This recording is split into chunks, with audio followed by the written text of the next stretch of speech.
চললে 1 মাস পর কোথায় থাকবেন আপনাকেই ভাবতে হবে। বাংলা আমাদের হাতেই থাকবে, হুঁশিয়ারি তৃণমূল ব্লক সভাপতি শেখ হামিদের। পুলিশ লোক দেখানোর জন্য 4টে জনকে অ্যারেস্ট করে নিঃশব্দে ঘুমিয়ে আসে। আমরা থানার ওসিকে বলবো, যদি আপনি মনে করেন যে নির্বাচন কমিশন আছে, নির্বাচন কমিশনের কথায় ওঠবোস করবেন, নাকে সরষের তেল দিয়ে ঘুমাবেন, আমরাও মমতা বন্দ্যোপাধ্যায়ের সৈনিক।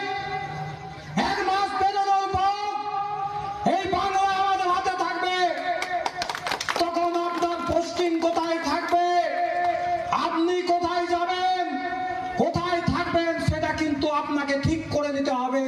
তাই নির্বাচন কমিশনের পক্ষে নয়, মানুষের পক্ষে থাকুন। ব্লক সভাপতির হুঁশিয়ারির কথা তো আপনারা শুনলেন, এরপর কি সাফাই দিলেন তিনি, শুনুন।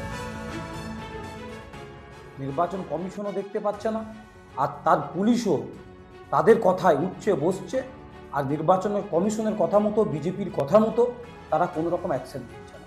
তাই সেই সত্যটা তুলে ধরেছি। বাংলার পুলিশ তো এরকম ছিল না, এটা নির্বাচন কমিশনের পুলিশ।